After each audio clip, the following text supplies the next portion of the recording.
नुसता लाल गोपीचंद लावला तर नुसता गोपीचंद, आणि नुसता ढवळा गंध लावला तरी आसरच चालतो. त्याला गंधाचं काही फक्त लावतोय ना हे महत्वाचं आहे. त्याच्या बाबतीमध्ये आई का नाही मावशी कुठलेच बंधन नाही. त्या साधूच्या बाबतीमध्ये काही बंधन आहे. कोणते बंधन? जर नाशिक प्रांतातला साधू असेल तर त्याला उभाच गंध लावावा लागतो नाशिक काढला, आणि त्र्यंबकेश्वरचा असला तर आडवाच लावावा लागतो. ही बंधन आहे. मला माहीत नव्हतं, पण ते कुंभमेळ्यात जेव्हा जाण्याचा योग आला ना बाबाजी, तेव्हा या गोष्टी बारकाईने महात्म्या पाहायला मिळाल्या. एकदा तर म्हटले असं झालं ते ना, ते मध्ये मध्ये जरा थोडीशी वाद झालते ना कुंभमेळ्यात. कुठं? नाशिक आणि त्र्यंबकेश्वर. ती उल्लड का झालती त्याचा एक मुद्दा थोडासा असा ऐकला होता. म्हटले काय?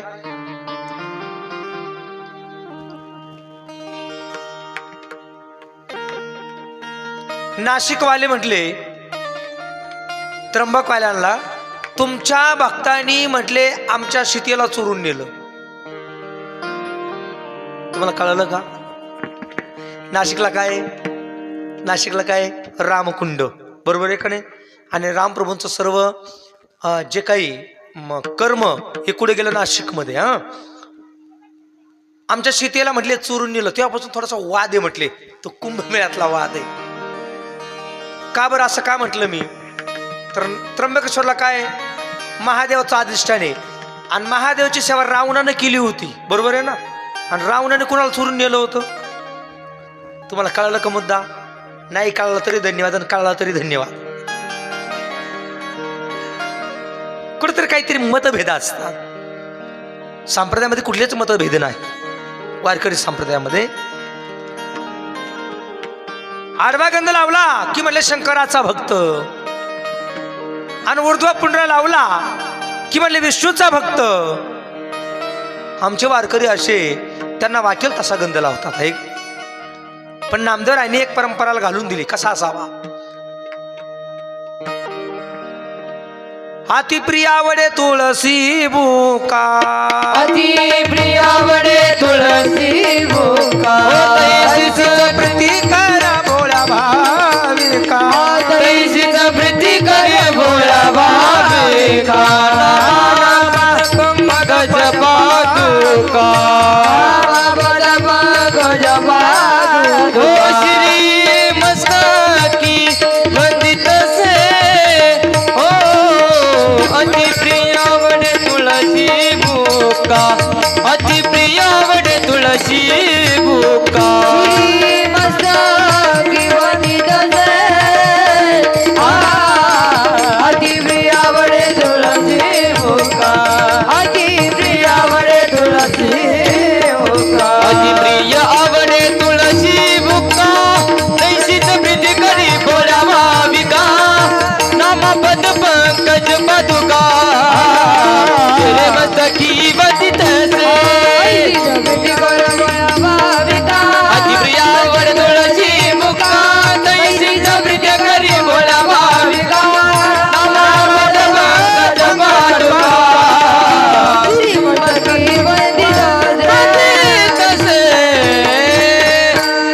अति प्रिय आवडे तुळसी बुक्का. काकड्यातलं प्रमाण आहे. आणि जाणकार मंडळी पुढे बसली म्हणून काकड्यातले काही प्रमाण बरं का. काकड्यातली प्रमाण असले का मग मजा वाटते बरं का वारकऱ्यांना. तर मला कळाले म्हटले काही पंढरपूरचे पण वारकरी इथं कोणीतरी आलेले. बाळूदादा मला म्हटले पंढरपूरहून काही मंडळी आलेत म्हटले, किंवा येतील म्हटले. हे का नाही आलेले आहेत ना? ठीक आहे. अतिप्रिय आवडे तुळशी बुक्का, तैसी प्रतिकार्या भोळ्या भाविका. नामा पदपंकज पादुका, श्रीमस्तकी वंदित असे. मला बरेच दिवस ते कळालं नव्हतं ऊर्ध्व पुंड्र गंध का असावा, म्हणजे उभाच गंध का असावा. बरेच दिवस कळलं नाही.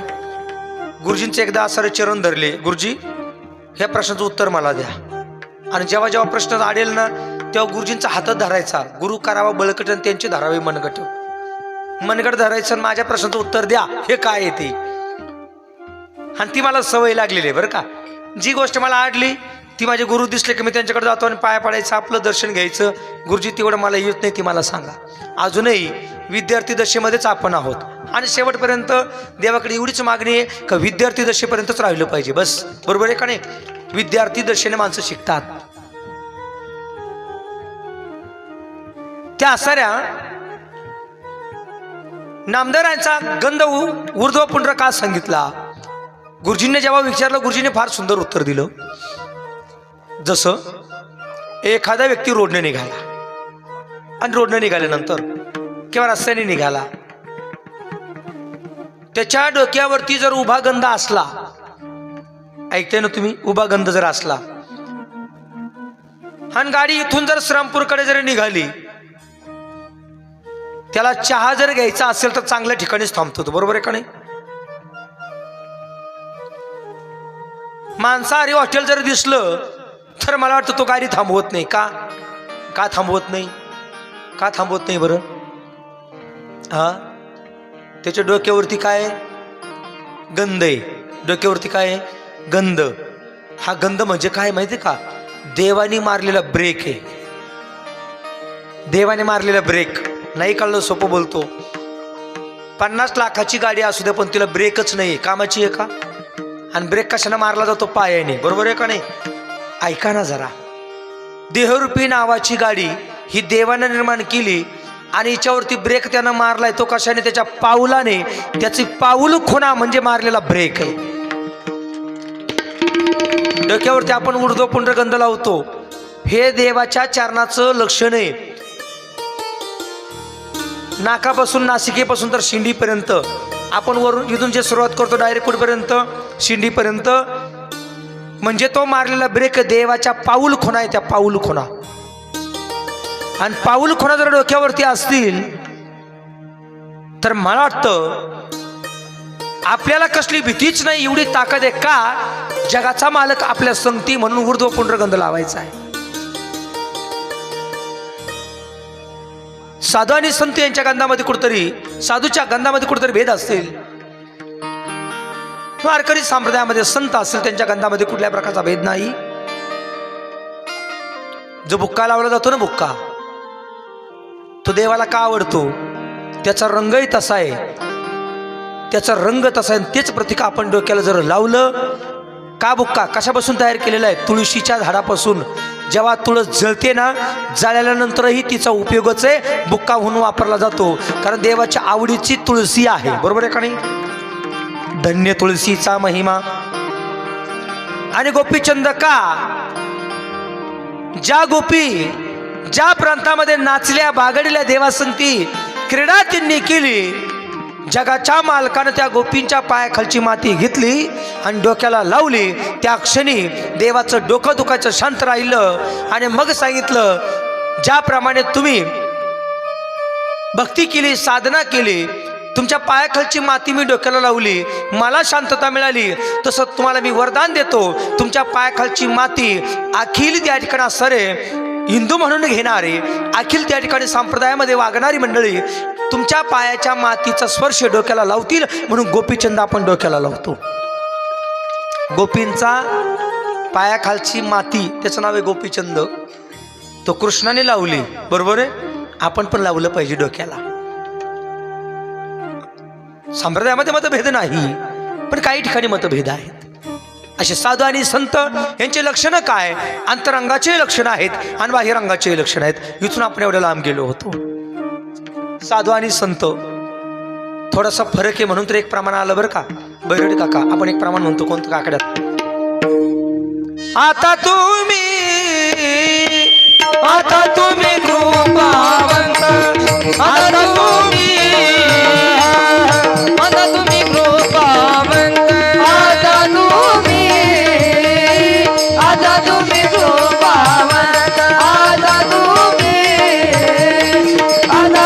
कृपावंत.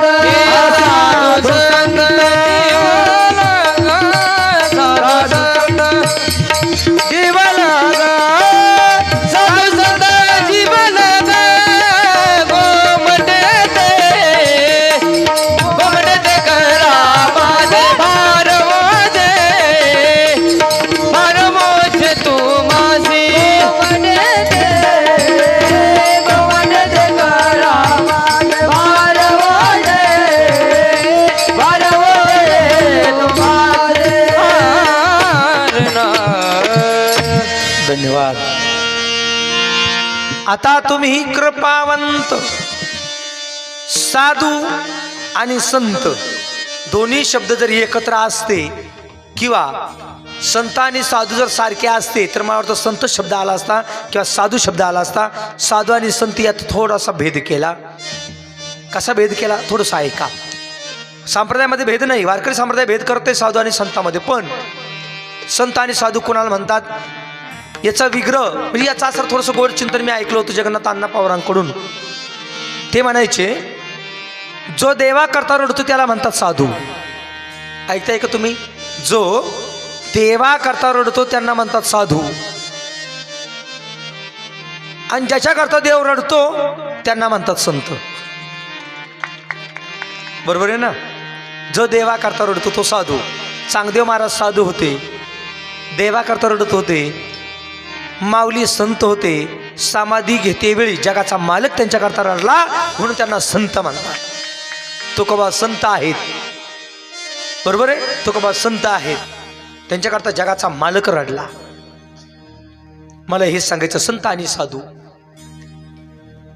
अजून थोडं पुढे जाऊन बोलेल. स्वतः करता जीवन जगतो त्याला म्हणायचं साधू. कळलं तुम्हाला? स्वतः करता जीवन जगतो त्यांना म्हटलं गेलं साधू, पण जगाकरता जे जीवन जगतात ना त्यांना म्हणतात संत. आजही हिमालयामध्ये काही साधू बसलेले आहेत, त्यांना जगाशी काही घेणं नाही. त्यांच्या मस्तीमध्ये ते भजन करतात. खाली उतरलेलेच नाही, सर्वसामान्यामध्ये आलेच नाही. त्यांचा मोठेपणा आहेच, आपल्याला त्यांचा कमीपणा दाखवायचा नाही. बरोबर आहे का नाही? त्यांचा मोठेपणा आहेच, पण जगाकरता मात्र त्यांचा कुठल्याही प्रकारचा म्हणजे खालच्या सर्वसामान्यांकरता कुठल्याही प्रकारचा परोपकार नाही. बरोबर आहे का नाही? पण जे तुमच्या आमच्यामध्ये हिंडतात ना कोणासारखे, आमच्या भास्करगिरी बाबांसारखे, ते जगाचं कल्याण करतात, त्यांना संत म्हणतात. काय म्हणतात? देह कष्ट भीती परोपकारे, देह कष्ट भीती परोपकारे, देह कष्ट भीती परोपकारे, देह कष्ट भीती परोपकारे. जगाच्या कल्याणात संतांच्या विभूती, जगाच्या कल्याणात संतांच्या विभूती, जगाच्या कल्याणात संतांच्या देह कष्ट भीती परोपकारे, देह कष्ट भीती परोपकारे, देह कष्ट भीती परोपकारे, देह कष्ट भीती परोपकारे. जगाच्या कल्याणात संतांच्या विभूती, देह कष्ट भीती परोपकारे, देह कष्ट भीती परोपकारे. जगाच्या कल्याणात संतांच्या विभूती, देह कष्ट भीती परोपकारे, देह कष्ट भीती परोपकारे.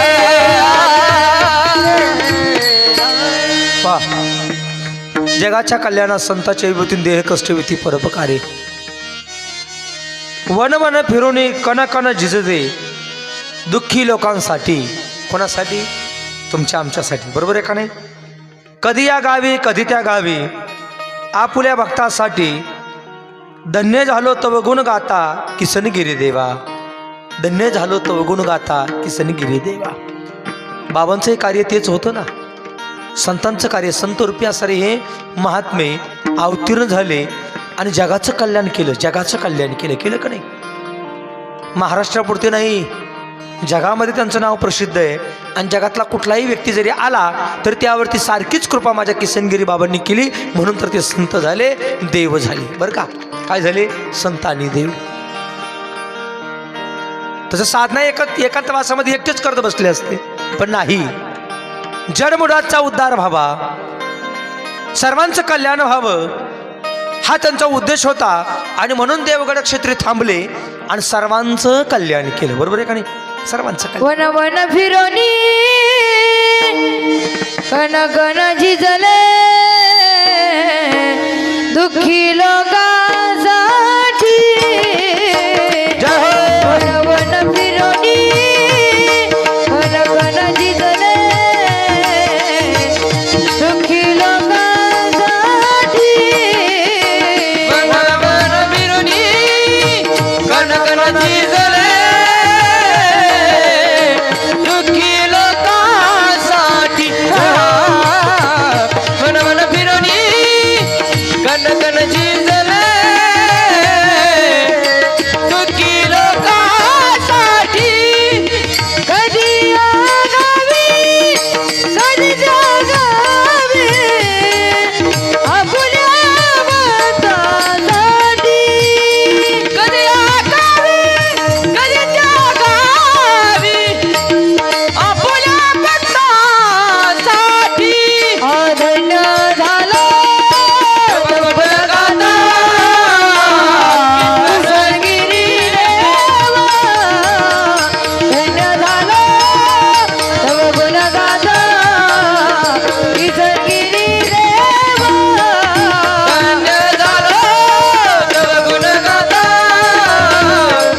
जेव्हा ह्या गोष्टी असणाऱ्या बाबांच्या बाबतीमध्ये आपण म्हणतो ना, कधी कधी डोळ्यातून पाणी येतं बरं का. का बरं? अरे या महात्म्याने काय जीवन या ठिकाणी सर जगले. किती कष्टमय जीवन होतं, किती त्रागामय जीवन होतं, त्रासाचं जीवन होतं, तरी पण प्रतिकूलता नाही दर्शवली, अनुकूलताच दर्शवली आणि तुमचं आमचं कल्याण केलं. काय केलं? कल्याण केलं. आणि म्हणून तर या संतांचं चरित्र झालं. किसनगिरी बाबांनी एक अलौकिक गोष्ट केली.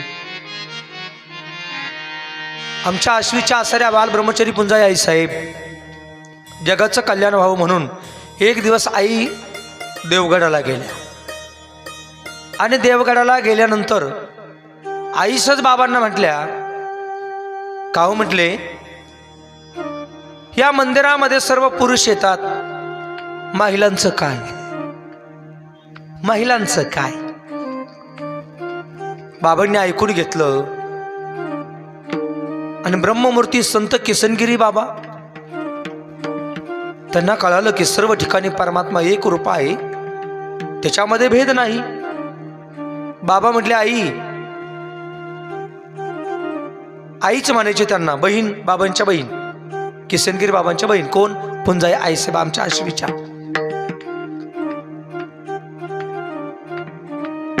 आई त्यांना बाबा म्हणायच्या. आमच्या आश्वीला सुद्धा 5 ते 6 वेळा बाबांचं येणं झालं बरं का.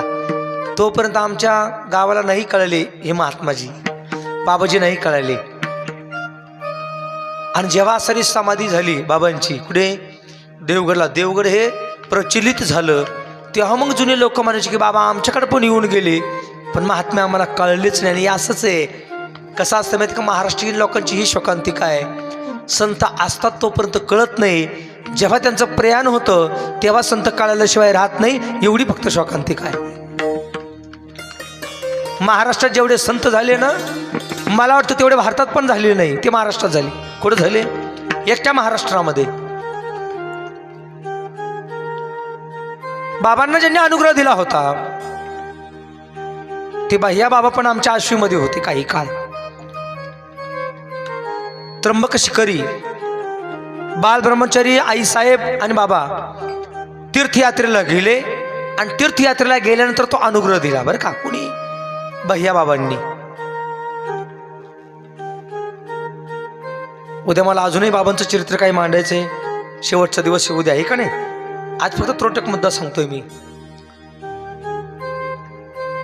दोघे संगती आश्वीला आले आणि आश्वीला आल्यानंतर बाबा देवगडावरती पोचले. आई साहेब मागून गेल्या. आणि मागून गेल्यानंतर आईंनी बाबांना असा प्रश्न विचारला की सांगा, आमच्या महिलांचा उद्धार कोण करेल? या मंदिरामध्ये, दत्त मंदिरामध्ये महिलांना प्रवेश नाही, मग दर्शन कुठून घ्यायचं? परमार्थ कसा करायचा? त्याच दिवशी बाबा म्हटले, आजपासून म्हटले महिलांना दर्शन.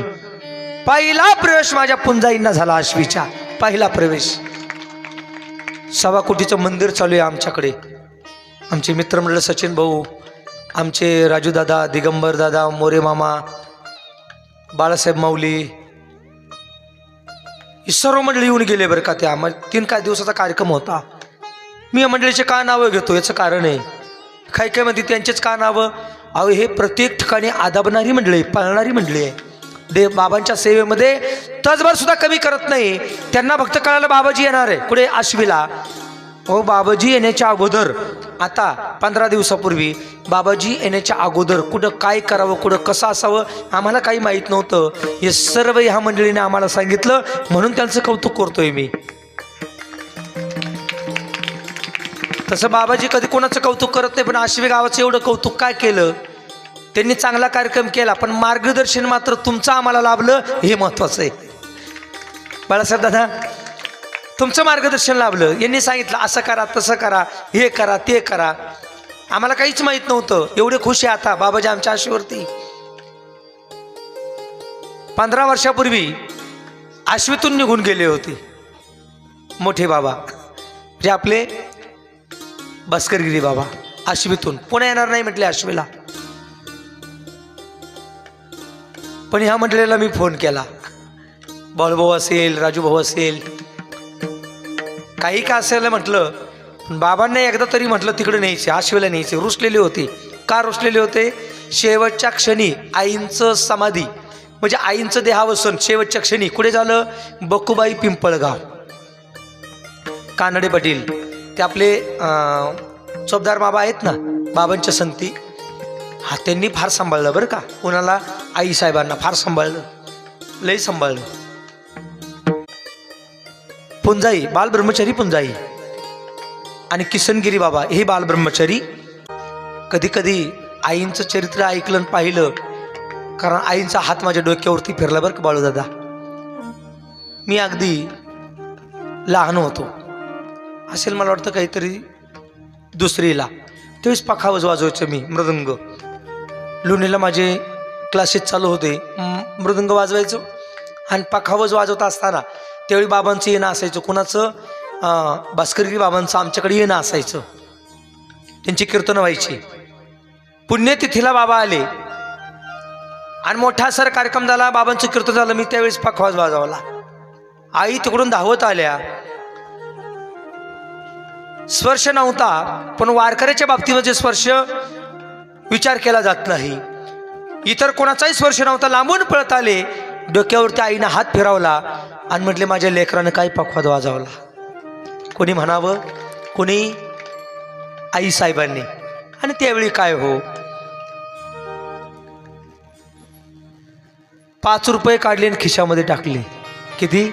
एक बोलू, ते 5 लाख रुपये, ते 5 लाख रुपये, 5 रुपये, किती रुपये? 5 रुपये. ते 5 रुपये नव्हते, माझ्यासाठी आयुष्यभराचा आशीर्वाद होता. आयुष्यभराचा काय होता? आशीर्वाद. साधूचा सहज आशीर्वाद मिळतो, संताचा सहज आशीर्वाद मिळतो. मनाचं नाही बोलत मी. सचिन दादा, आमची दिंडी चालली होती पैठणला. पैठणला दिंडी चालली होती आणि पहिल्या वर्षी आम्ही निघालो सायकलीवरती. भास्करगिरी बाबांनी आपल्या पाहिलं. अरे म्हटले, माझ्या आईंचा फोटो आहे. ते पुंजाईंना आई म्हणतात, बाबाजी काय म्हणतात? आई. माझ्या आईंचा फोटो आहे म्हटले. कोणाची दिंडी? गाडी थांबवली, तेव्हा मोठी गाडी होती ती फोर्स. 10-15 म्हटले खाली उतरले. आपले बाळूबाबा पण होते, चोपदार बाबा, ते पण खाली उतरले. म्हणजे आश्वीची दिंडी आहे, कोण चालवतंय? मी माघारी होतो जरा. आणि आमचा माऊली म्हणजे ज्ञानू आणि गोकुळ दादा त्यावेळी अक्षरशः 2री-3रीचे विद्यार्थी बरं का हे. आणि गोकुळ ते जवळ बसून असं पखवाज वाजत होता. पखवाज वाजत बाबा जवळ आले. बाबांनी डोक्यावरती हात फिरवला, ज्ञानूच्याही डोक्यावरती हात फिरवला आणि त्यावेळी त्यांना बक्षीस दिलं. ऐकाना, बक्षीस काय दिलं? आयुष्यभराचा आशीर्वाद दिला. हेच खरं बक्षीस दिलं. कोणी? बाबाजींनी. आज ताकद काहीच कमी नाही. ही ताकद माझ्या बाबांची. कोणाची? परमपूजनीय शांती ब्रह्म माझे भास्करगिरी बाबा, त्यांची ताकद आहे. प्रत्येक क्षणोक्षणाला साधूचा आशीर्वाद, संतांचा आशीर्वाद आपल्या बरोबर असतो. फक्त आपण अनुभव घेतला पाहिजे बरं का. काय घेतला पाहिजे? संतांचा जर आशीर्वाद डोक्यावरती पडला ना, काही कमी पडत नाही. म्हणून संत आणि साधू ह्यांच्यामध्ये कुठलाही भेद करू नका. देवगडावरती माझ्या बालब्रह्मचारी पुंजाई साहेबांना पहिला अधिकार दिला तो माझ्या किसनगिरी बाबांनी. महिलांचं महत्त्व वाढवून दिलं. त्या काळामध्ये जरा टाळी वाजवा. नाहीतर तोपर्यंत मंदिरामध्ये प्रवेश नव्हता. आईंच्या सांगण्यावरून तो प्रवेश झाला. आणि आता ती पुढे जी कमान येणं कमान. त्या काळामध्ये आमच्या आश्वीच्या आईने, पण आश्वीची वर्गणी म्हणून आई साहेबांनी त्या काळामध्ये पैसे दिली होती. त्या काळामध्ये ते आम्हाला पण माहीत नव्हतं, आम्हाला कोणालाच माहीत नव्हतं. जेव्हा आई साहेबांचं जुनं मंदिर आम्ही पाडलं, त्या मंदिरामध्ये काही वस्तू सापडल्या बरं का. काय सापडलं? त्याच्यामध्ये आईंचे त्या काळचे नाणे काही सापडले. आजही ते नाणे तसे जपून ठेवलेले. आजही नाणे जपून ठेवले. त्यांच्या प्रत्येक वस्तू जपून ठेवलेल्या आहे त्या मंदिरामध्ये, आश्वीच्या मंदिरामध्ये. जसं बाबांची चेअर आहे म्हणजे खुर्ची बाबांची, बरोबर आहे का नाही? पुढे बाबांच्या किसनगिरी बाबांच्या मंदिरा शेजारी बाबांच्या हातातली काठी आहे. तसं आईंच्या हातातली काठी, बसण्याची खुर्ची, जात्यावरती दळण दळायचे ते जातं, पोलपाट, ती काठवट, त्यांच्या हाताचं एक मोठं असर स्नाना करता ते जुन्या काळी त्याला काय गंगाळ म्हणायचे, गंगाळ ना, गंगाळच म्हणायचे ना, काय म्हणायचे त्याला, हा तांब्याचं, हा ते असायचं. पण त्रिकाल संध्या असायची आईंची, 3 वेळा आंघोळ असायची. त्यांचाही सत्संग लाभला. या साधूंचा सत्संग लाभला का जीवनात काही कमी पडत नाही. तशा स्त्री संत एक होऊन गेल्या. संत जनाबाई महाराज, काल आपण असं त्यांचं चरित्र पाहिलं. या जनाबाईचं महत्व कोणी वाढवलं तर माझ्या नामदेवांनी जनाबाईंचं महत्व वाढवलं बरं का. कोणी? माझ्या नामदेवांनी सांभाळलं होतं ना नामदेवरायांनी. कुणाला? जनाबाईंना. एक जन्म खूपच्या दाशीचाही मिळाला होता. एक जन्म जनाबाईंचा म्हणून मिळाला. अशा अनेक दिवस या ठिकाणी मार्गक्रमणा जनाबाईची चालू होती. कधी कधी देवाला शिवाय द्यायच्या बरं का. काल आपण इथून लांब गेलो होतो जरा. काय अधिकार कमावला होता. भांडणाऱ्या संत म्हणून त्यांची ख्वाशाईत होती. भांडणं करणारी बाई म्हणून कोण? जनाबाई. देवाला कधी नीट बोललीच नाही. अरे अरे विठामुळे मायच्या कारट्या, तुझी रांड रंडकी झाली, तुझी रांड रंडकी झाली. जनाबाईच्या शिव्या कोणाला? देवाला. काल आपल्याला एवढा विस्तृत विषय नाही मांडता आला, कारण कसं माहिती का, मर्यादित वेळेमध्ये ही कथा मांडावी लागते. पण ते कसं असतं माहिती का, एकदा हनुमंताचं जसं शेपूट लांबलं ना, कथेमध्ये शेपूट लांबलं का ते लांबत जातं, आवरायचं, आवरून घ्यावं लागतं.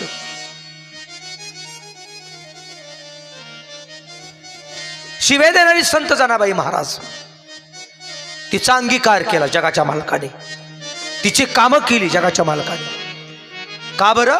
तिनं भक्ती केली म्हणून कामं केली. आणि भक्तांची कामं देव करतो. साधा वया भक्ती काज, साधा वया भक्ती काज, काज साधा वया भक्ती काज, काज साधा वया भक्ती काज. नाही लाज धरित, नाही लाज. भक्तांच्या कामासाठी जगाचा मालक कुठलीही लाज धरत नाही. काय काय कामं केली. कबीर महाराजांच्या बरोबर सेले विणण्याचं काम जगाच्या मालकाने, चोखमांच्या संगती ढोरे ओढण्याची कामं केली. असे कामं जगाचा मालक करतो. हृदासांच्या संगती असलेली कातडी पाण्यामध्ये टाकून असणारी ती शिवू लागण्याचं काम जगाच्या मालकाने केलं. नाही लाज धरित, नाही लाज धरित, ऐसी आशी शरण जावे, ऐसी आशी शरण, शरण जावे, ऐसी आशी शरण जावे, जावे ऐसी आशी शरण जावे, ऐसी आशी शरण जावे.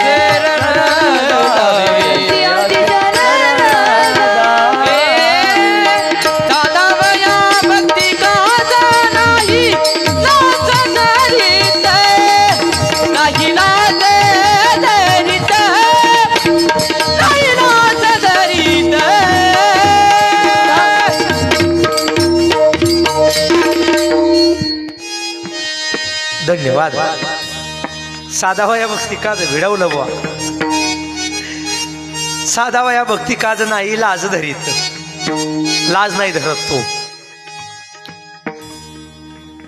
जनाबाईची कामं त्याने केली, नामदेवांची कामं त्याने केली. केली नाही का कामं? नामदेवांची कामं केली. नामदेवांचा विवाह झाला.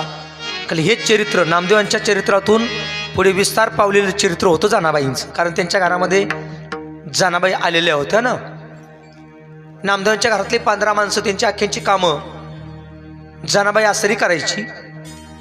पुढे नामदेवांचा विवाह झाला. 9व्या वर्षी राजाई नावाच्या आसऱ्या मुलीशी त्यांचा आसरी विवाह झाला.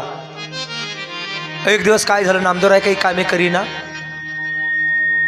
आईला रागच आला, कुणाला गोनाईला. नामदेवानं उठायचं नुसतं भजन, उठायचं नुसतं भजन, नुसतं भजन. आणि नुसतं भजन केलं का राग येतो का नाही? येतो का नाही? आईला राग येतो, कधी कधी बापाला राग येतो, कधी कधी बायकोला पण राग येतो. येतो का नाही? तुम्ही लय मुडके हलू राहिले. पण ऐका ना, हाची जन्म आहे बरं का. ह्याची जन्मात देव कळून घ्यायचा आहे आणि ह्या जन्मात भजन करायचंय. किडी मुंगीचा जन्म मिळाला का भजन नाहीये. ह्या जन्मात मुखच त्याकरता दिलं, देवाचं भजन करण्याकरता. देवे दिला देह वा वा वा. भजन गोमटा देवे दिला देह भजन गोमटा देव दिला देह भजन गोमटा, देव दिला देह भजना गोमटा. दया झाला बनबाजी केजा, दया झाला बनबाजी केजा, दया झाला बनबाजी केजा, दया झाला बनबाजी केजा.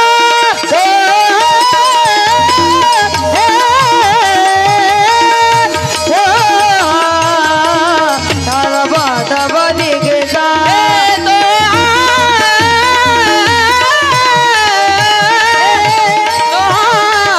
झाला फाटाबाजी केचा. देवे दिला देह भजन गोमटा, देवे दिला देह भजन देवे गोमटा. दिला देह भजन गोमटा, देवे दिला देह देवे दिला देह भजन गोमटा. झाला वादा, झाला वादा माझी केजा. माझी केचा, माझी केचा, माझी केचा. वा, धन्यवाद. देवे दिला दे भजना गोमटा, तो आजाला पाडाबादिकेचा. याच देही घडे देवाचे भजन. याच देहामध्ये मिळते भजन. पुढला जन्म नाही मिळायचा. मनुष्यता मिळेल्याची शाश्वती नाही. नामदेवांना वेळ लागलं ते भजनाचं, आणि भजनाचं वेळ लागावं. कशाचं? भजनाचं.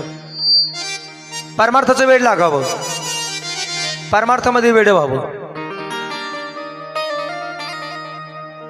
सुंदर असं भजन करणारे नामदेवराया.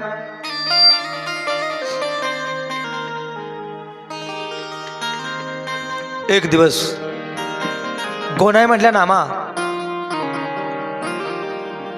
जरा म्हटले कामधंदा पाहना म्हटले. कामधंदा नाही केला तर कसं व्हायचं म्हटले. सारखा हरी हरी हरी करताय म्हटले तुम्ही. आणि एक जुन्या काळची एक म्हण असायची, दे रे हरीन पलंगा भरी. असं काही घडायचं नाही म्हटले. तो हरी काय तुम्हाला देणार नाही.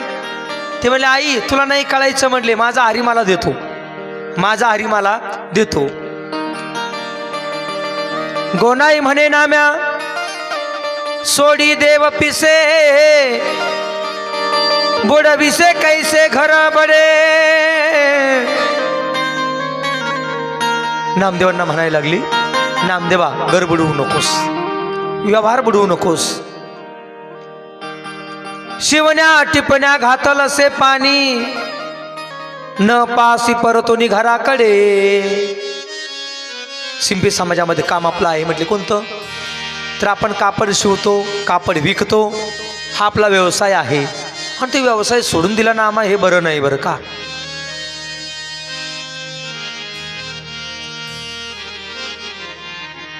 कुटुंब चालवणे तुझ, वृद्धपण आले माझ. दामा म्हणे नामयासी, किती शिकवावे तुझसी. दामा सिटी म्हटले तुला किती शिकवावं. आई आणि बाप बोलायला लागले. नामदेवराया शांत राहिले, ऐकून घेतलं. म्हणले बाबा तुम्ही म्हणताय व्यापार करायचा, करतो म्हटले व्यापार. व्यापार करण्याकरता निघाले. कोण? नामदेवराय व्यापार करण्याकरता निघाले. त्या दिवशी दामा सिटीला आनंद वाटला. माझा मुलगा काहीतरी कमवतोय, आनंद वाटतो का नाही? वाटतो का नाही? मुलगा नोकरीला लागल्यानंतर बापाला आनंद वाटतो का नाही? वाटतो का नाही? ते गावामध्ये नुसतं भनके आणि जर हिंडलं तर बाप कधी कधी रागवतो का नाही?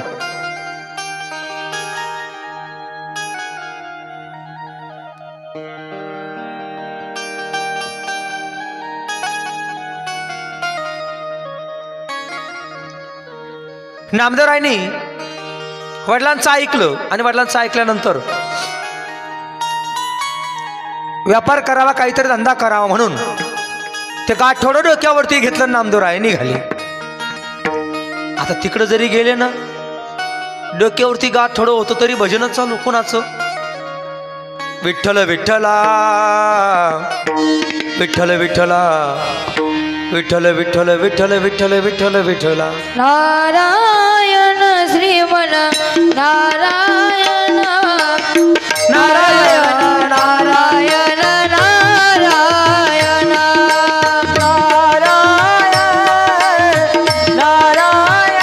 श्रीमन नारायण नारायण श्रीमन नारायण नारायण नारायण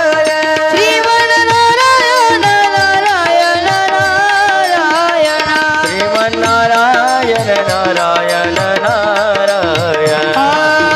नारायण श्रीमन नारायण श्रीमन नारायण नारायण नारायण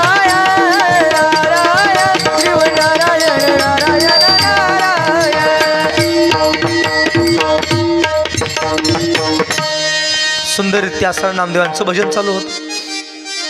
नामदेवराय तिथून असारे परगावी गेले, दुसऱ्या गावी गेले.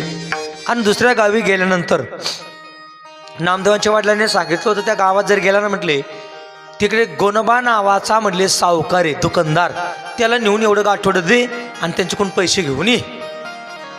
दामा शिट्टीने ते गाठोडं चांगलं बांधून दिलं. नामदेवराय तिथं गेले आणि गेल्यानंतर ते आसरं गाठोडं त्या गोनबांच्या हातात दिलं. फार ऐकण्यासारखं दृष्टांत आहे बरं का, चरित्र फार ऐकण्यासारखं आहे. गाठोडं दिलं हातामध्ये. ते गोनबांनी गाठोडं घेतलं. म्हणे पैसे कधी? गोनबा बोलले पैसे देतो म्हटले महिन्यानं देईल. ठीक आहे म्हणले, काय अडचण नाही. नामदेवराय घरी निघून आले. वडील म्हटले पैसे? म्हटले ते म्हटले महिन्यानं देईल. महिन्यानं देईल? अहो नामा तुम्हाला काही कळतं का म्हणले नामदेवा? अरे म्हणले व्यापार करायचा आपल्याला, मुद्दल गुंतून जर बसलो तर नफा कधी मिळायचा? नाही म्हटले बाबा देतील ते, माझा विश्वास आहे. ठीक आहे म्हटले. महिन्यानं नामदेवराय गेले पैसे आणायला. गोनबा चतुर होता. चतुर म्हणजे एवढा चतुर होता, नुसता चतुर नाही, लबाड पण होता. कसा होता? कसा होता? लबाड.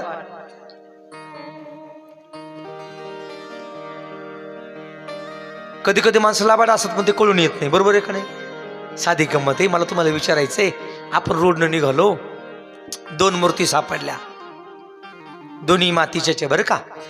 एक मूर्ती सापडली गणपतीची आणि एक मूर्ती सापडली उंदराची. कोणती मूर्ती घ्याल? बोला. दोन मूर्ती सापडल्या ना, मातीच्या, उंदराची आणि गणपतीची. कोणती घ्याल? वाह, टाळी वाजवा. फार सुंदर उत्तर दिलं. कोणाची घ्याल?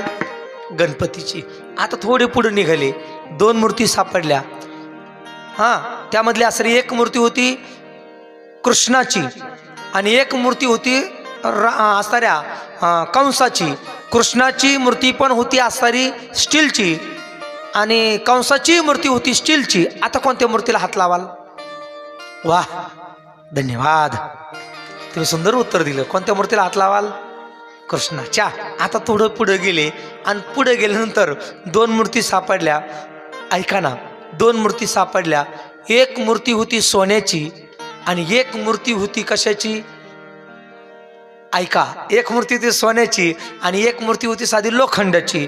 पण गंमत अशी होती, सोन्याची मूर्ती होती रावणाची आणि लोखंडाची मूर्ती होती रामाची. खरं सांगा, शपथ घेऊन सांगा, कोणाची घ्याल? कोणाची? हा एवढे भारी आहे का आपण? 10 रुपयाला जर 10 रुपये जर रोडला जर पडले आणि लांबून जर लोक आले, 10 रुपयावरती पाय धुवून उभे राहणारे आपण. आणि आपण म्हणतो हा रामाची मूर्ती घेणार. रामाची नाही घेतील बरं का ना, रामाची नाही घेणार. कोणाची घेणार? हा रावणाचीच घेणार. का? का? त्यांना माहिती आहे सोनं आहे. बरोबर आहे का नाही? पण ऐका ना, साधू संत असे होऊन गेले त्यांना सोन्याशी काही घेणं नाही, त्यांना घेणं होतं देवाशी. कोणाशी? देवाशी. दृष्टांत माझा संपलाय. लबाड माणसं असं रे सोन्याचा विचार करतील आणि सज्जन माणसं देवाचा विचार करतील. बरोबर आहे का नाही? सज्जन होते नामदेवराया आणि जो गणभाऊ होता ना तो लबाड होता. ह्या गणोबाने काय केलं, दुसऱ्या महिन्यानंतर पैसे नाही दिले. नामदेवरायांना राग आला, म्हणजे पैसे नाही दिले. एक तर आई पण बोलते, बाप पण बोलतोय, म्हटले तुम्ही काहीतरी द्या. म्हणजे माझ्याकडे सध्या काही नाहीये, पुढल्या महिन्यामध्ये या. म्हणजे तसं नाही, काहीतरी साक्षीदार पाहिजे.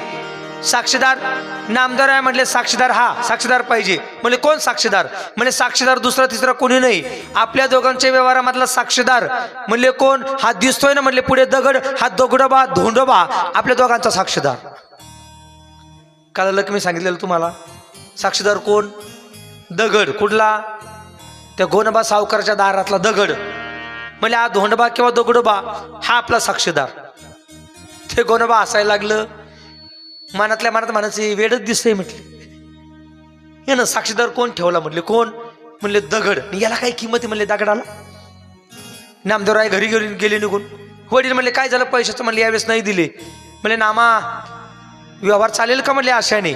म्हणले बाबा आता पुढल्या महिन्यात जर नाही ना पैसे दिले, साक्षीदारच उचलून आणतो. म्हटले साक्षीदार म्हणजे कोण? दगड. नामदेवराय दुसऱ्या महिन्यात गेले. गोनबाला म्हटले पैसे? म्हणले पैसे नाही. म्हणले तुम्ही काही पैसे देण्याच्या मापात दिसत नाही. दारला दगड उचलला ना आणला ना घरी. कोणी? नामदेवरायने. तो दगड घरी आणला, तिजोरीचं कुलूप खोललं, दगड त्याच्यामध्ये ठेवून दिला. नामदेवराय निघाले डायरेक्ट देवाकडे. देवाला म्हणले देवा लाज राख. काय म्हटले? लाज राख. तुला लाज राखावे लागेल. बापाने मला धंद्या करता सर पैसे दिले होते, मी धंदा कापडाचा केलाय, समोरच्याने मला फसवलंय, पण मला माहित आहे तू फसवणार नाहीये. मी जो साक्षीदार आणलाय, बघ तुला काय करायचं ते कर. साक्षीदार मात्र आणलाय. ऐका ना चमत्कार काय झाला. काय चमत्कार झाला? जो साक्षीदार आणला होता ना दगड, 10 किलोचा होता. तो दगड न राहता सोन्याचा दगड झाला. काय झालं ते? 10 किलोचं सोनं. संध्याकाळी नामदेवराय आले, वडील पण आले. दामासाठी म्हणले नामा तर पैशाचं काय झालं? म्हणले काही नाही, साक्षीदार आणला. म्हणले कुठे? म्हणजे तिजोरीत ठेवला. चावी काढली, कुलूप उघडलं आणि जेव्हा हात घातला आणि दगड बाहेर काढला, दगड नव्हता, तो सोन्याचा दगड होता. नामदेवांच्या वडिलांना आनंद वाटला, नामदेवाच्या आईंना पण आनंद वाटला, पत्नीला पण आनंद वाटला. पण नामदेवराय घरी आल्यानंतर नामदेवराय म्हटले दगड जरी सोन्याचा असला पण एक आहे, जेवढे पैसे आपले त्या ठिकाणी गुंतलेले तेवढा भाग काढून घ्यायचा आणि बाकीचा नेऊन द्यायचा. नामदेवांच्या आईने डोक्यावरती मारून घेतला, नामा तुला काही कळतं का?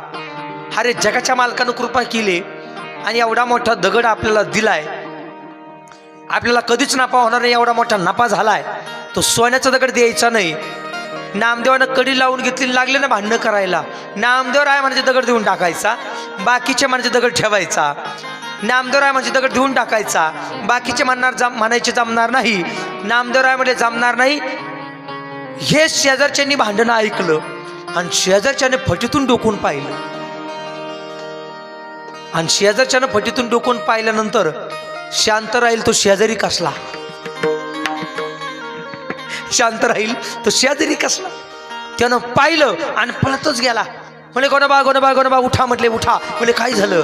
गोनोबा तुमच्या घरचा दगड सोन्याचा झाला. गोनोबानं ऐकलं. गोनोबा म्हटला 2-3 हजारासाठी त्यानं आपल्याकडून दगड न्यायला होता, सोन्याचा झाला. म्हणले मग एक करतो ना. काय करतो? 2-3 हजार देण्यापेक्षा 5,000 देतो, पण पहिला दगड घेऊन येतो. गोनोबानं पैसे घेतले, नामदेवरायांच्या पुढे आले. म्हणले ते सोन्याचा दगड कुठे? म्हणले सोन्याचा दगड देतो, पण पहिले आमची मुद्दल. म्हणले घ्या 5,000. 5 नाही म्हणले 2,000, 2-3 हजार द्या. 2-3 हजार रुपये घेतले. गोनोबाला एवढा आनंद झाला.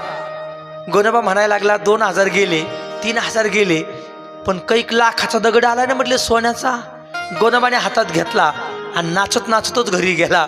बायकोला म्हणले ए दार उघड, दार उघड, दार उघड.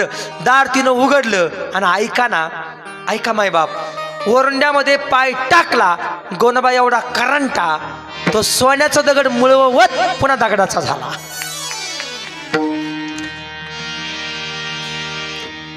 बायको लागली हसायला. म्हणले काय झालं? म्हणले काय नाही, गोड जेवढ्या भावात घेतलं म्हणले तेवढ्याच भावात गेलं. ज्याला कळाल त्याला धन्यवाद, ज्याला नाही कळाल त्याला जेवण करून घरी गेले तरी बरं. यानं फसवलं होतं ना, देवाने पण त्याला फसवलं. कोणाला?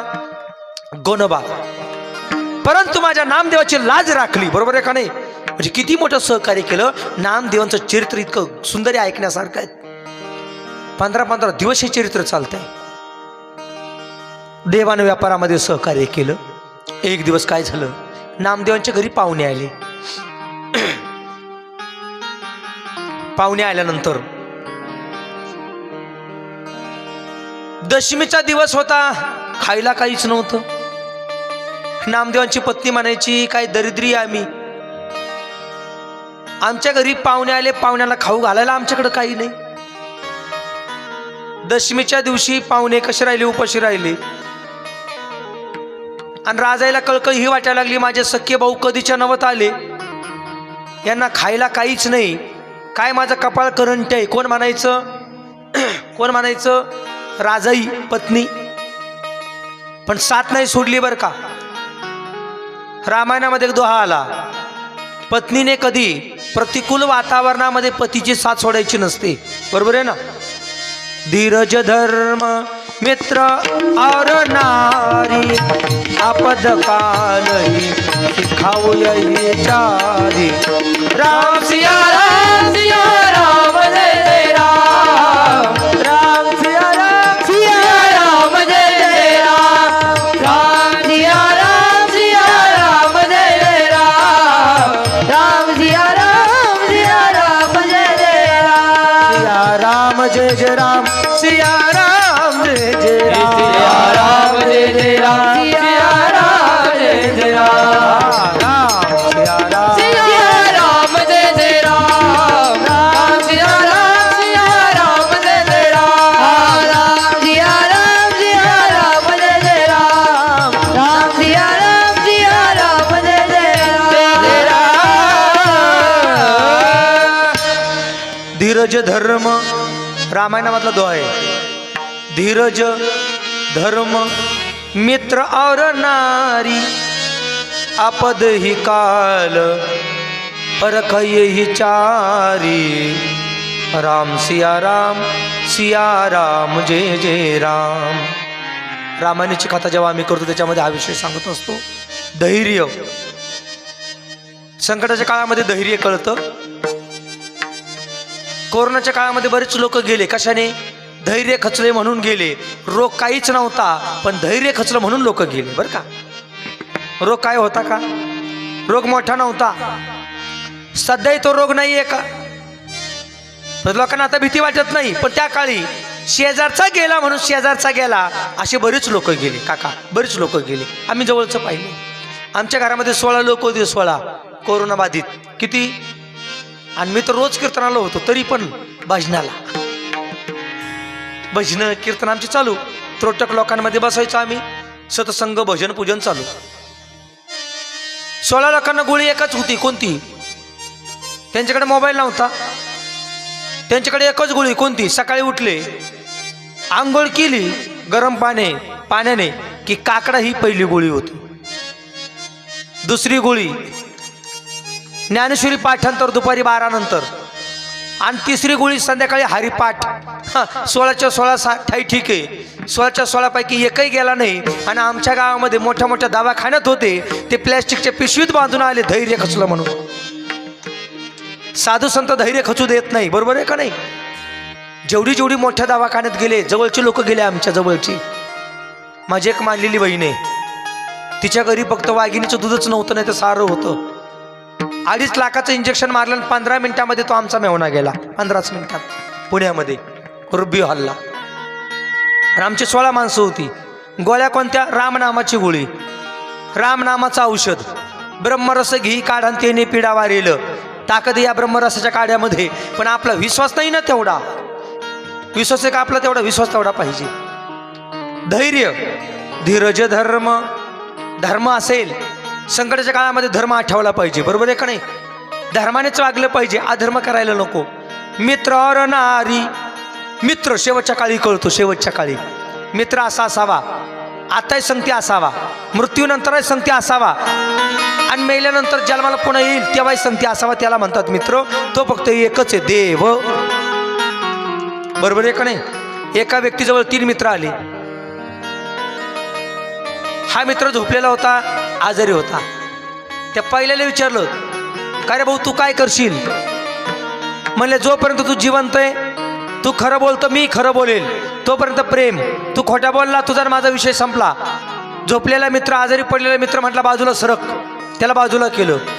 दुसरा मित्र आला, त्याला विचारलं मी आता आजारी आहे, सांग तू काय करशील? तो म्हणला तू जिवंत आहे तोपर्यंत मी तुझ्या संगती, तू जेव्हा जाशील गेल्यानंतर तुझं उत्तर कार्य मी पार पाडील, तुझा दावा मी करील, वर्षश्राद्ध मी करील. म्हणजे सरक बाजूला. त्याला बाजूला केलं. तिसरा मित्र समोरून आला, त्याला विचारलं तू काय करशील? म्हणजे तू जिवंत आहे तोपर्यंत तुझ्या संगती, मेल्यानंतर तुझ्या संगती, आणि ज्याला मला येशील तेव्हा तुझ्या संगती. यानं सांगितलं तूच खरा मित्र आहे. 3 मित्र आहे. कोणते ऐकताय ना तुम्ही? पहिला मित्र कोण? विश्वास. तो काय म्हटला होता? तुझा माझ्यावरती विश्वास म्हणजे तुझं माझ्यावरती प्रेम, माझं तुझ्यावरती प्रेम. तो पहिला मित्र. दुसरा मित्र कोणता? प्रपंचातली नात्यागोत्यातली माणसं हे दुसरे मित्र आहे आपले. त्याच्यामध्ये बायको, मुलगा, नवरा हे सारे मित्रच आहे बरं का. आपण जिवंत आहे तोपर्यंत आपल्या संगती, आणि मेल्यानंतर आपला दाव श्राद्ध कोण करतं? दुसरा मित्र. बरोबर आहे का नाही? तिसरा मित्र कोण? देव. मित्र तिसरा असा आहे, तो 3 काळात आपल्या संग आहे. मृत्यूनंतर आपल्या संघ, जन्माला आला तेव्हा आपल्या संघ, आणि आपण कर्म करतो तेव्हा आपल्या संगती. तिसरा मित्र महत्वाचा आहे. म्हणून ते लोक म्हणतात का नाही, कोणतं ते गाणं आहे ना, पण आपल्याला नाही म्हणायचं ते. मित्र कशासारखा असावा म्हटले? अरे हे मित्रचे गाणे म्हणणारे, गारवे गारवे सांगणारे, ह्या गाण्यावर त्यांनी लाख लाख रुपये कमवले. आणि लोक एवढ्या विचित्र आहेत ना, ते म्हणतात ते बाबा लय सुंदर गातात हो. दुःखाडवायला उंबऱ्यासारखा मित्र बनव्यामध्ये गारव्यासारखा. एका एका गाण्यावरती आम्ही लाख लाख रुपये कमवले.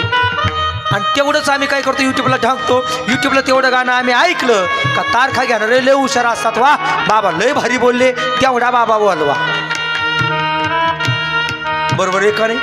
ऐका ना, गाणे म्हणा, पण म्हणायचं ना तुम्हाला अभंग म्हणा. का अभंगानं आपला उद्धार होईल, अभंगानं आपला उद्धार होईल. बरोबर आहे का नाही? गाण्यानं आपला उद्धार नाही व्हायचा. धीरज धर्म मित्र और नारी. नारी म्हणजे बायको. शेवटच्या क्षणी कळते. कधी? संकटात सापडल्यानंतर तेव्हा बायको कळते. आणि पती जेव्हा आजारी असेल, जेव्हा तिनं सेवा केली तेव्हा बायको कळते ती कशी आहे. बरोबर आहे ना? जर्जर झाला पती, त्याला पॅरालिसिस झाला, आणि मग तेव्हा बायको कळते. ती जर शिव्या द्यायला लागली का समजून टाकायची पतिव्रता. पतिव्रता. आणि पॅरालिसिस झाला, तिनं अहोरात्र सेवा केली, मग समजून टाकायची पतिव्रता. पतिव्रता आणि पतिव्रता हे 2 शब्द आहे बरं का. व्रता म्हणजे काय? नवरा थकून आला, तो जर म्हटला पाणी देतेस का, तुमचे हात मोडले का, समजून टाकायची पतिव्रता. पतिव्रता ती कोणती? नवरा थकून आला, सांगायची गरज लागली नाही, पाणी घ्या, थकलात जेवण करा आणि आराम करा, सांगणारी पतिव्रता. बरोबर आहे का नाही? पतिव्रता आणि पतिव्रता फार मोठा कन्फ्युजनचा फरक आहे, कन्फ्युजन आहे. तसं इथं महान पतिव्रता होती. कोण? राजाई. खाण्यापिण्याकरता काही राहिलं नव्हतं. प्रपंचाची दुर्दशा झाली होती. एक दिवस रडायला लागल्या. एकादशीचा दिवस आहे. माझे भाऊ आलेत, काही खाऊ घालावं त्यांना. आणि बऱ्याच वेळा गमतच जरा बरं का. प्रापंचिक जीव लय अवघड, लय प्रापंचिक जीव अवघड. खरं सांगा, आमचा भाऊ जर आला, तो जर लांब असला, आमचा भाऊ जर आला, त्याला काही खाऊ घालता? हा, तुम्ही लय हसू राहिले. तो आमचा भाऊ जर आला, त्याला पिठलं, वरण, ज्याला नाही धोरण ते वरण, आणि उठलं का सुटलं पिटलं. ऐका नाही तर डोळस का आंधळ आहे हे काही कळत नाही. डोळसून आंधळ, हा डोळसून आंधळ. वारणाची पिटल्याची दोन प्रकार आहे, डोळस आणि आंधळ. डोळस कोणतं? वाढल्यानंतर आपल्या पायजाम्याकडे जे लगेच पळतं त्याला म्हणायचं डोळस. आणि आंधळ कोणतं? भातात टाकलं गप्प राहतं त्याला म्हणायचं आंधळ. बरोबर आहे का नाही? पण ऐका ना, तुमचा भाऊ आला तर भजे काढू कान, कुरड्या करू कान, पुरणपोळ्या करू कान, लय तडाखा असतो. बरोबर आहे का नाही? फार मोठा बदल आहे. प्रपंचिक जीवच असा असतो, कुठेतरी मतभेद असतात. असं करू नका, नका करू तसं. पूर्वी पंक्तीस केला भेद. आपला भाऊ आला त्याला भजे वाढले, आणि नवऱ्याचा भाऊ आला त्याला बेसन भाकरी वगैरे वाढल्या. पंक्तीमध्ये जर भेद केला तर वट वागुळीच्या जन्माला जावं लागतं, हे डोक्यात राहू द्या. कोणाच्या कोणाच्या काही काही मध्ये हा बाबाच कुठून आणला, बाबा बिबा नाही काही, पण जे संतांचं वाचलंय हे खरं आहे. आपल्या घरले पाहुणे जर आले ना, अहो साधी गंमत आहे. हे बाई लहान पोर आहे, ए खरं सांगा, खरं सांगा, ए दीदी पुढे बसलेली, खरं सांग, जास्त फोन घरातून मावशीला असतो का जास्त फोन आत्याला असतो?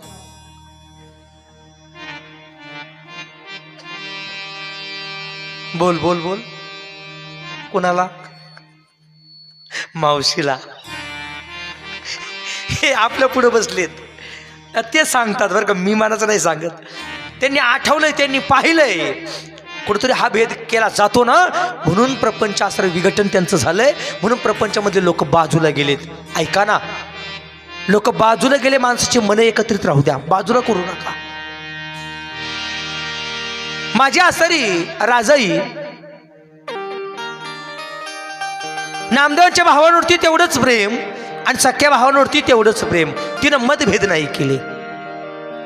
पण एक दिवस जेव्हा भाऊ आले, नामदेवांना सांगितलं, हो तुमची मेहुणे आले, काहीतरी करा ना. म्हटले आलो आलो, गावात जातो म्हटले. गावात गेले तसे जाऊन आसरी बसले भजन करत. नामदेवराय काही घरी आलेच नाही. जगाच्या मालकाला, विठेवरच्या मालकाला करून आली, हे माझे भक्त म्हटले इकडं आले. आता एक करतो म्हटले, आपण गेलं पाहिजे. खाली उतरले, देव उतरतो खाली, खाली उतरले आणि रूप घेतलं कोणाचं? केशव भट्टाचं रूप घेऊन तिथं आले. म्हणजे आईसाहेब, म्हणजे काय? म्हणजे काय नाही, तुमच्या पतीने हे काही वस्तू तुमच्याकडे पाठवल्यात, एवढ्या घ्या. म्हणजे तुमचं नाव काय? म्हणजे माझं नाव केशव भट्ट. राजाईने त्या वस्तू हातामध्ये घेतल्या. काय होतं जरा ऐका. दुसरं तिसरं काही नव्हतं, सोन्याचे होण होते. होण, पिशवीभर होण घेतले. राजाला एवढा आनंद वाटला, दुकानामध्ये पळत पळत गेल्या, काही होण विकले. ते विकलेल्या होणाचं काही असर फराळाचं आणलं, भावांना चांगले असर पंगत घातले. भाऊ जेवले आणि भाऊ बिचारे निघून गेले. हिनं काय केलं, ते होण जपून ठेवले. कोणी? राजाईने. संध्याकाळच्या वेळी नामदेवरायांची स्वारी आली. राजा हसतात. नामदेवांना जरा चमत्कार वाटला, ही हसते का बरं? म्हणले काय झालं? म्हणले काय नाही, बाबांनी सुंदर जेवण केलं, भाऊ निघून गेले, पण तुम्ही तो व्यक्ती पाठवला, मग तुम्हाला यायला काय झालं? म्हणले काय नाही, थांबलो होतो म्हणले तिकडे. म्हणले कोण व्यक्ती पाठवला? म्हणते केशव भट्ट नावाचा व्यक्ती पाठवला. काय झालं काय? म्हणले त्यांनी होण पाठवली म्हणले सोन्याची. म्हणजे दाखव दाखव दाखव. राजाला जरा चमत्कार वाटला, पण राजा जरा पुढली होती, हुशार होती. ती म्हणली न जाणो, हे उदारमतवादी आहेत, न जाणो लोकांना वाटून दिलं, त्यापेक्षा एक करू म्हटले. तिनं सूपभर होऊन काढली आणि बाजूला ठेवले लपवून मडक्यात. बाकीचे ते पिशवीभर होऊन आणले आणि नामदेवांच्या हातात दिले. नामदेवराय म्हटले, ज्यानं आणले ना आता तसेच मागं करतो. घेतलं ना, तोंड बडवलं ना कोणी? राजेनं तोंड बडवलं. अहो म्हणले देवानं दिलं होतं, पण तुम्हाला नाही सांभाळता आलं. बाकीचं बोलू नको म्हटले. तुला काही कळतं का म्हटले? केशव भट्ट नव्हता म्हणले, जगाचा मालकच आला होता म्हटले. तो जाऊन ते होण असर देऊन टाकले लोकांना, गोरगरिबांना वाटून टाकले. पण राजाही पुढली होती, तिनं काय केलं होतं? ते होण मार्क्यात लपून ठेवले होते. ऐका ना मायबाप. संध्याकाळी पुन्हा आसरी नामदेवराय आले. राजाला वाटलं ते होण आपण जाऊन पाहायला पाहिजे. पाहायला गेली आणि मडक्यात हात घातला. काय झालं माहिती का? ते होण न राहता ते होणाची कोळशी झाली. उचललं ते मडकं, नामदेवांच्या पुढे आणलं. म्हणे घ्या. म्हणे हे काय चूक झाली म्हणे माझ्याकडून. काय केलं होतं? सोन्याचे होन मी चोरून ठेवले होते म्हटले, पण या होन होन न राहता ते कोळसे झाले. हे उचला. त्यांनी हातामध्ये मडकं घेतलं आणि चमत्कार काय झाला, असलेले तो कोळसा पुन्हा सोन्याचे होल झाले. नामदेवरायांनी उचलले आणि लोकांना पुन्हा वाटून दिले. आता राजाईला हे कळालं की माझा नवरा मला उपाशी ठेवणार नाही, कारण यांना विठ्ठलाचा कृपा आशीर्वाद आहे. कोळशेचे पण हे सोनं करू शकतात. आता मात्र भांडण तिनं बंद केलं. कोणी? राजाईनं भांडण बंद केलं. काही दिवस पुढे निघून गेले. एकादशीला एक ब्राह्मण जेवणा करता आला. त्यानं रूप घेतलं होतं कोणाचं? ब्राह्मणाचं. तो ब्राह्मण समोर आला आणि तो ब्राह्मण लागला रडायला. तो म्हणला मला काहीतरी जेवण द्या, मी तुमच्या घरी आलो, मी अतिथी आहे. अतिथी या शब्दाचा विग्रह फार सुंदर आहे. अतिथी, काळ वेळ तिथी न सांगता अचानक जो येतो कोणत्याही वेळी अवेळी त्याला म्हणतात अतिथी. नातागोत्यातला कुठलाही संबंध नसतो, त्याला अतिथी म्हणतात. आपल्याकडे अतिथी येतात. आमच्या गावाकडे बरेच अतिथींचे फोन येतात. त्यांचे फोन आले का त्या अतिथींची मेजवानी फार सुंदर असते. लयच हसायला लागले काही. ज्यांना कळाल त्यांना धन्यवाद. गुरुवर्य महाराज म्हणायचे अतिथीला आल्यानंतर विचित्र भोजन जर खाऊ घातलं आणि स्वतःही ते भोजन खाल्लं तर पापाचा प्रादुर्भाव निर्माण होतो आणि पापड माथ्यावरती बसतं. मांस खाता आऊस करीन जोडून या वैर ठेवी. वैरत्व आपण निर्माण करून ठेवू शकतो.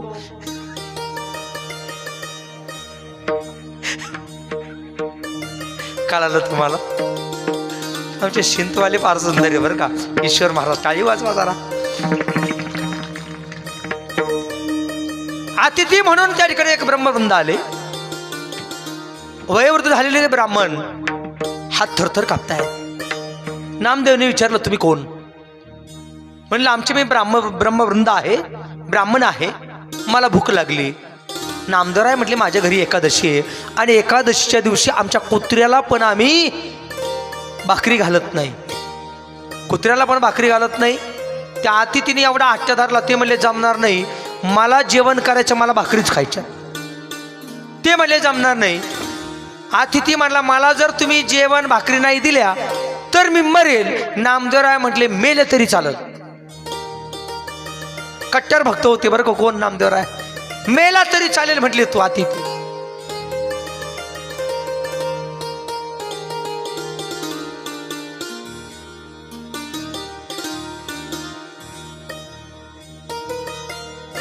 अशा प्रकारे त्या अतिथीनं सर्व गोष्टी आसारी पाहिल्या.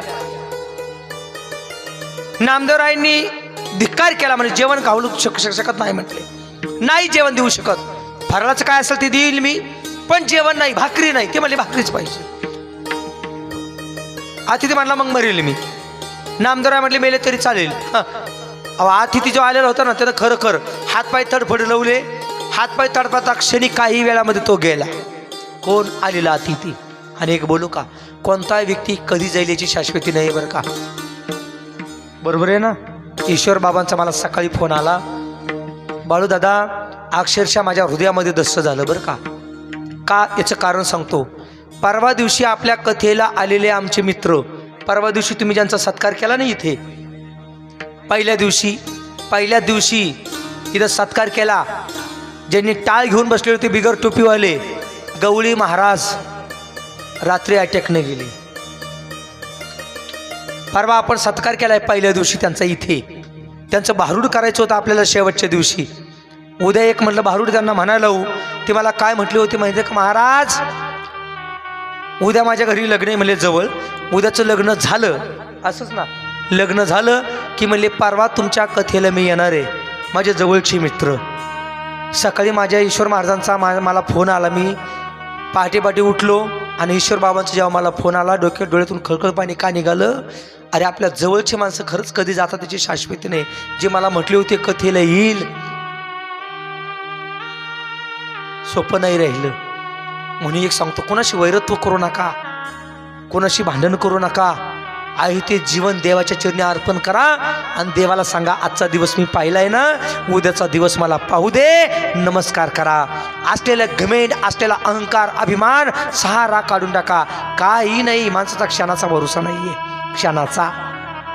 तो फोटो पण मला वाटतं तुम्ही काढला होता, सचिन दादा, बाळूदादा, तुम्ही त्यांचा सत्कार केला होता इथे. अवघड आहे, कधी जाईल तो अतिथी याची शाश्वती नाही. आणि व्यक्तीच्या मृत्यू लोकांमध्ये अतिथी म्हणून जन्माला आलाय बरं का. जगी तू पाहुणा, जगी मी पाहुणा, ऐकणारा 2 दिवसाचा बाजार सारा. किती दिवसाचा? हो मला सांगा ना. ते नर्मदा परिक्रमेला गेलेले आपले काही वारकरी, जे वारकरी गेले ना तिकडे नर्मदा परिक्रमेमध्ये, त्यांच्या स्वप्नात तरी असेल का हो मी फक्त 50 किलोमीटरचं अंतर राहिलेलं होतं मला वाटतं, हे ना, किती 50-60 किलोमीटरचं अंतर. 3-3.5 हजार किलोमीटरची परिक्रमा पूर्ण केली होती आणि थोडं राहिलेलं अंतर. कधी कोणाचा कधी नंबर लागेल याची शाश्वती नाही. जनभंगुर नाही बरवसा, जय हो. बारे सावध थोडा माया आशा. जनभंगुर नाही बरवसा, बारे सावध थोडा माया आशा. हे काही नसल मग गळा पडेल फासा. पुढे सरका, पुढे सरका, पुढे सरका, पुढे पुढे सरका जरा. पुढे सरका. राम राम राम राम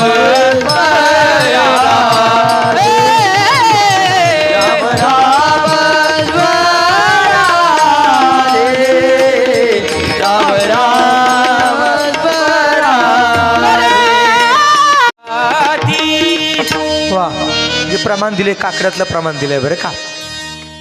क्षणभंगुर नाही बरवसा, वारे सावध थोडा माया आशा. काही नग चले गे मग गळा पडेल फासा. पुढे हुशार थोरा आहे ओळ सागा.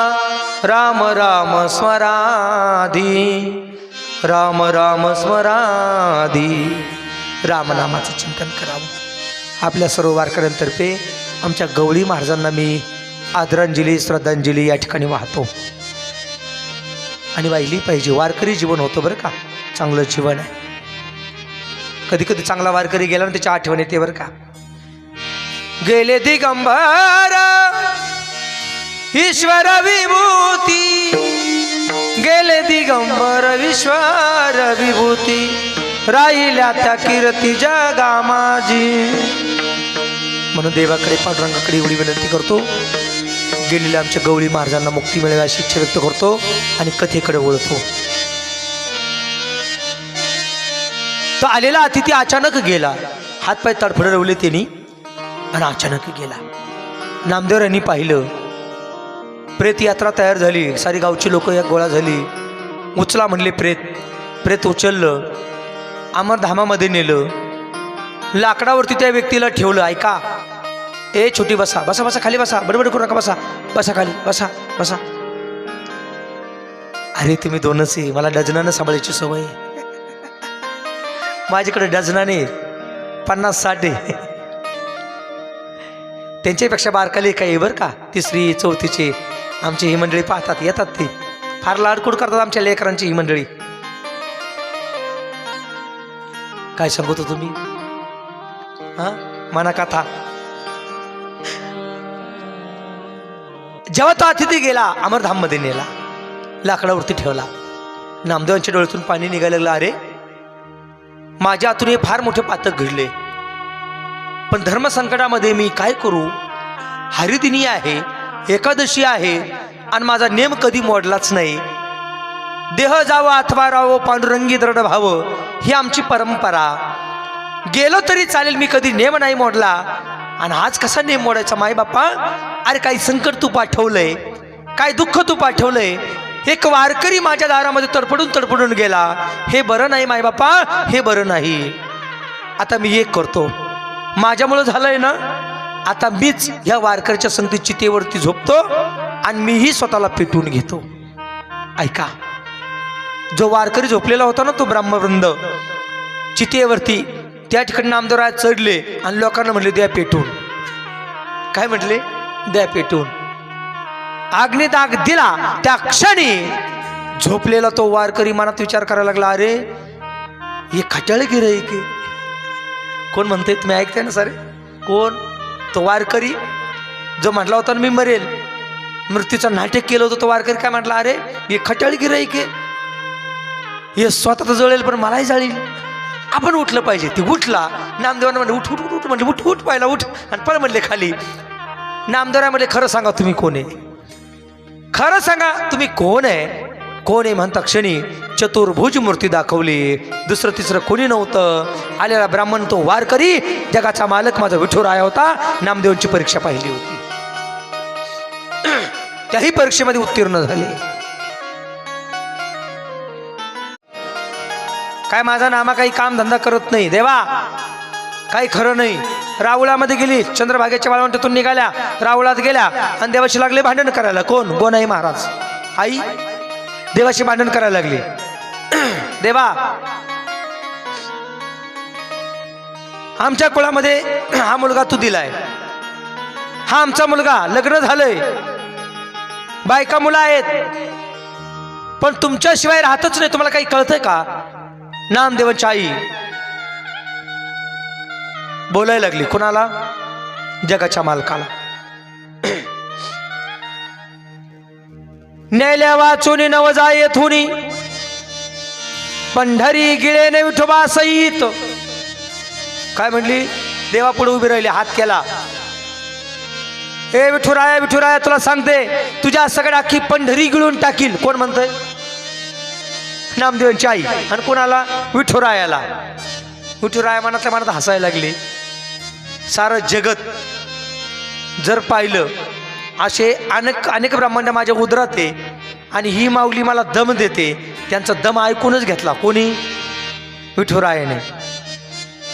माझा नामा तुमच्या रावळात येतो, तुमच्या संगती खेळतो, बागडतो, तुमच्या संगती गप्पा गोष्टी करतो, सारं काम धंद्यातून त्यांचं मन तू उठवलंय. म्हटले तुझं काही खरं नाही. म्हटले धरला नामाचा हात. नामा चाल म्हटले माझ्या बरोबर. हात धरला आणि नामदेवरला फरफडीत निघाले. तुला काही कळतं का? म्हणले तो तुझा देव. म्हणले काळा, वर नाही काळा ना आतू नाही काळा. कोण म्हणायचं? कोण म्हणायचं? नामदेवांची आई. कोणाला? नामदेवांना. पण गमत काय झाली माहितीये का? पोरग म्हणून उडीत चालवलं, गावची लोक हसाय झाली. ती म्हणजे का रे मेले हो का हसता? म्हणले ए आई माग पाहि जरा, तू ज्याला बोलते ना, शिवाय देते ना, तुझा नाम ऐकतो. माग फिरून पाहिलं, नामदेवराय नव्हते, विठुरायाला हात धरून चालवलं होतं. सोडून दिलं. चल म्हटले निघितून तू. माग पुन्हा गेल्या, जाऊन पाहिलं तर नामदेवराय गप्पा करत होते देवाशी. पुन्हा हात धरला, पुन्हा निघाल्या, पुन्हा तीच गंमत घडली. आता मात्र कळालं माझ्या नामाला याच्याशिवाय करमत नाही आणि देवालाही नामाशिवाय करमत नाही. आता काय नशिबात असेल याच्या होईल, आता मी काय याला म्हणणार नाही. परीक्षेमध्ये नामदेवराय उत्तीर्ण झाले. त्याही परीक्षेमध्ये नामदेवराय उत्तीर्ण झाले. अशा अनेक प्रकारे चरित्र सांगण्यात आलं. आता पुढे नामदेवरायांनी कीर्तन चालू केलं. आता कीर्तन चालू केलं कुठं? चंद्रभागेच्या वाळवंटामध्ये. फार सुंदर कीर्तन आहे. ते कीर्तन आपल्याला पाहिजे. साऱ्यांनी भजन करा. चला.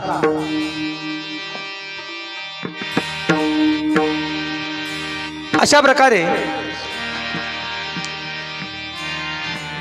नामदेवाच्या अनेक प्रकारची परीक्षा आहेत. अजून एक चमत्कार सांगतो नामदेवांचा, तोपर्यंत तिकडल्या पात्राची तयारी होते.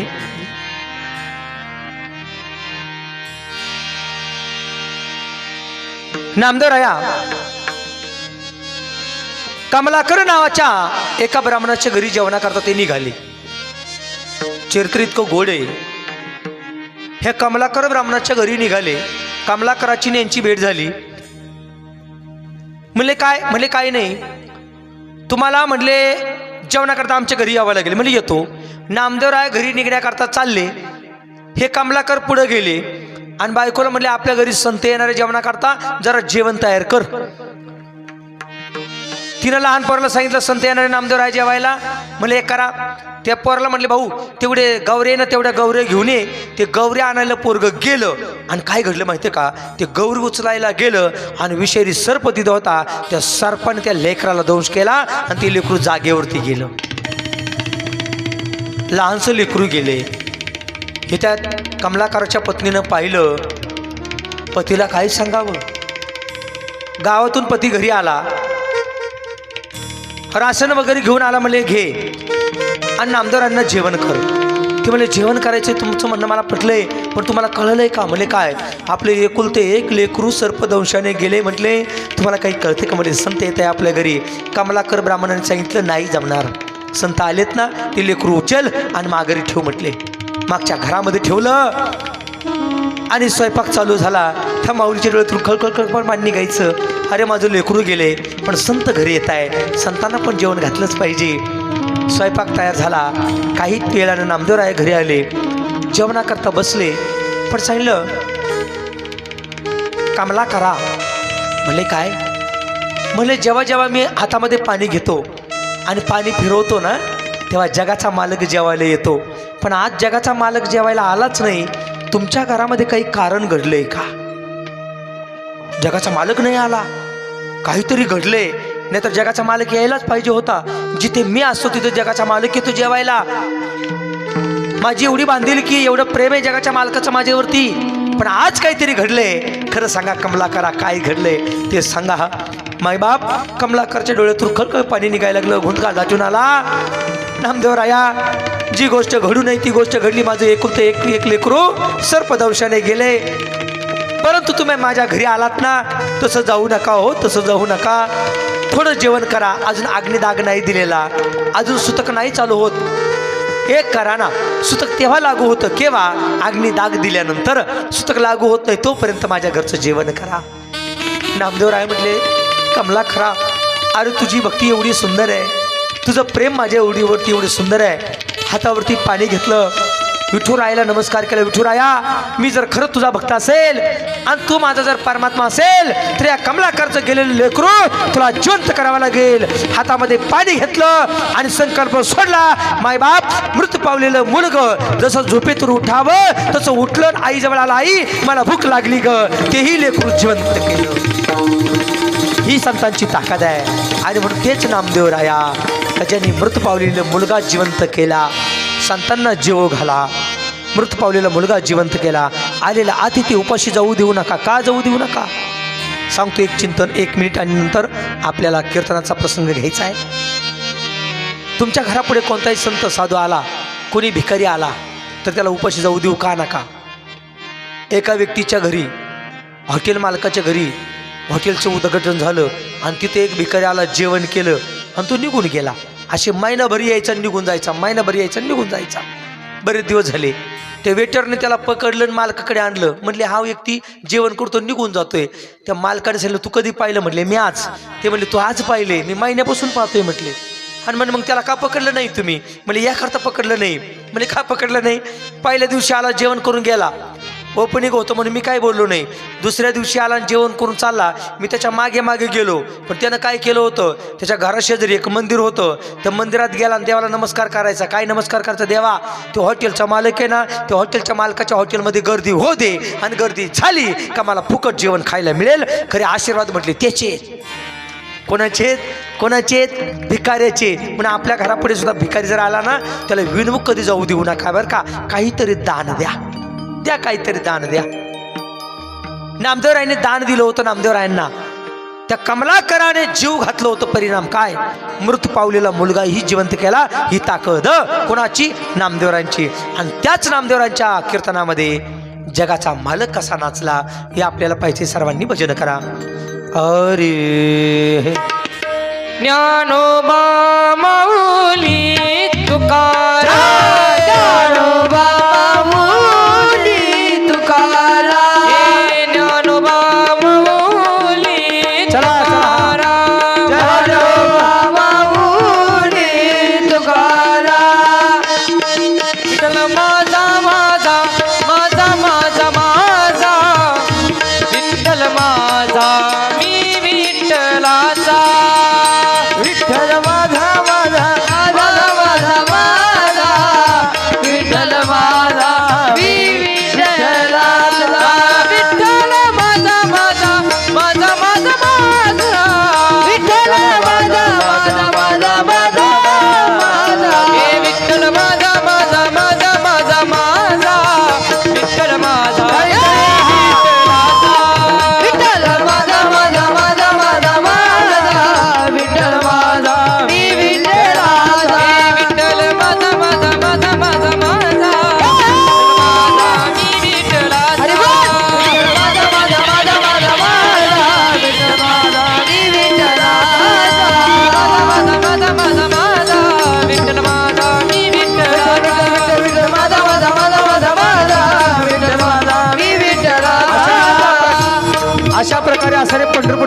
ज्ञानोबाला भेटायला संतांची दिंडी आली आणि या दिंडीमध्ये नामदेव राया पण आसरे होते. त्या दिंडीचं आगमन या ठिकाणी आसर होतंय. ज्ञानोबा माऊली तुकाराम, ज्ञानोबा